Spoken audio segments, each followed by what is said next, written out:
welcome to the Wolfchase Toyota Insider, the Memphis Tiger Network. I'm Jeff Private alongside Melissa McPherson. And Coach, I'm sure still in a little bit of a fog. Last week we go back to the Temple game, and before you know it, we've tied an NCAA record for 5 overtimes. The good news is you're able to outlast Temple in a wild game, 100-97. That was a wild game, and there were a lot of things to play for in that game. Temple, as we know, was playing for an NCAA bid, and they were incredibly motivated.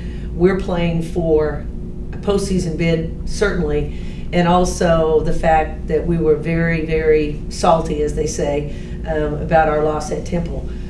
We've been on a very good stretch of games, and we were feeling very good about ourselves and very motivated. So the result was tied in regulation. Little did we know how far that game was going to go, but I've said many times that the field house was oozing with will to win on that night, and that was on display on both sides. So many things we can go over. We're going to hit some things in general, but the first thing I want to go over is not just the team after 5 overtimes. I talked to you the other day. That was as worn as I've ever seen you after a game, because when you get into an overtime period, much less 5, and then you count the last 5 minutes of regulation, that ball game, every possession could be the ball game.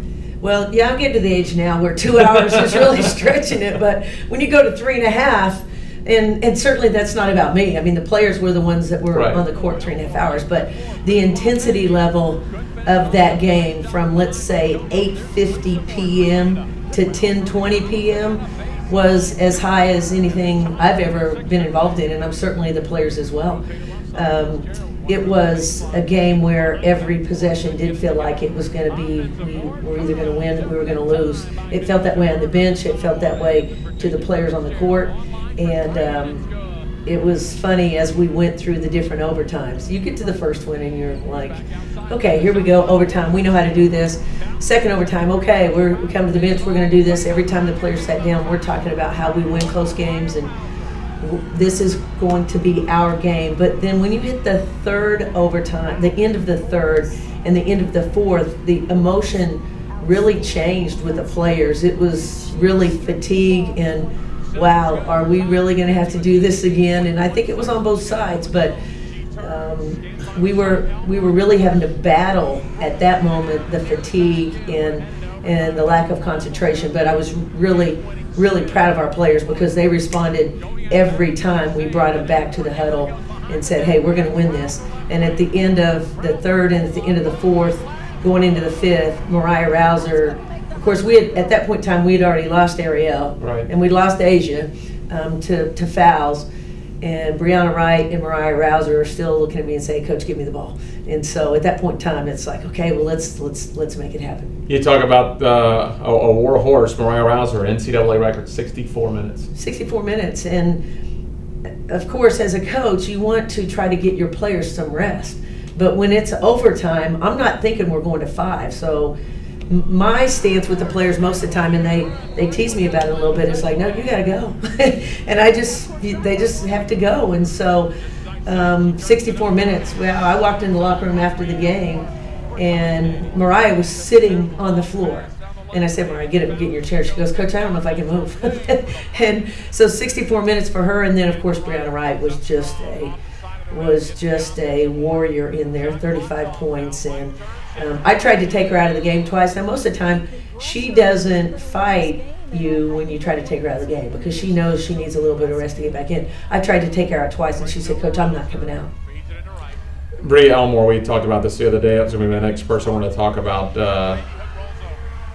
May have gained more than anyone else, because she still is an underclassman going forward. When Ariel is done at the end of this year, she's going to have significant minutes last year, so that was a big game for her to grow mentally, physically, and into the player she's going to become. 5 overtimes at the point. Yeah. And that's not her natural position. It's not the position she spent a lot of time at during her time here at Memphis. She and I had some pretty tough interactions there because of mistakes and things like that, but at the end of the day, she came through. She delivered for us in very critical, tough situations. With the game on the line, a big game on the line. She also hit a very big 3 for us in one of the overtimes. I can't recall which, but She grew up a little bit that night, and I think as did our team, because when you've got your leading scorer and your point guard on the bench for 5 overtimes and you still can come away with a win, that says a lot about the balance of your team. Coach, you turn around, you go to USF just a couple of days later. You didn't have much rest. A team you upset earlier this year. Score's not going to indicate how close it really was. You got away with about 5 minutes to go, but with about 5 minutes to go, you guys had closed that thing to 3 points. I believe it was a 3-point game with 7 minutes to play, and it was a 6-point game with 6 minutes to play, 5:52 on the clock. I remember sitting at a timeout, and it was a 6-point game. At that moment, they put a 9-0 run on us. I don't think it had much to do with fatigue. It may have a little bit of mental fatigue. It was more about the fact that we couldn't keep them off the offensive glass, and we turned the ball over and gave them some sprint layups. So we're going to have some discussions about rebounding this week, because that has been one of our challenges all year long. Our players know it, and that was the difference in the game. And very specifically rebounding, but the name Alicia Jenkins was the difference in that basketball game. They are not they're not the same team without her. She is not a player that they play call. She had 20 and 17, and she literally is a role player. 20 and 17 for a role player in a very critical game. We didn't play poorly. We rebounded poorly. We did not play poorly. They played very well. Good a week this week that you don't have any midweek games, so you get 5 days. So you'll get to practice, I'm sure, give some recovery time. But then two big games. Wanted to keep that top 4, top 5, that first round bye this week. You'll start it off Saturday, Senior Day. It'll be a special day at the Fieldhouse. And you're going to play a tough team, a team that took you to overtime a couple of weeks ago in East Carolina. East Carolina will be very motivated, and we've got to remember that. We were fortunate, as I told our players, we were dead in the water 3 times at East Carolina, and credit our team for not giving up and not giving in to some of the adversity that we faced there. But we have to remember that they had us dead in the water 3 times. Yeah. When our players sat at the beginning of the conference season, their goal was 13 conference wins and 19 overall. We're not going to reach that point, but we're going to get very, very close if we can get 2 wins this week. So we're going to talk about that again. We could get to 12 conference wins. We could get to 18 overall. That would be the most wins since this group of seniors was freshmen. And we're going to send away 4 very special players, 3 that have been with us a long time. I've kidded them a couple times, maybe not recently, but that I'm going to be a mess on their senior night. And they don't see me like that very often, but those 3 seniors are special to us that have been with us 4 years. And then, of course, Brianna Wright.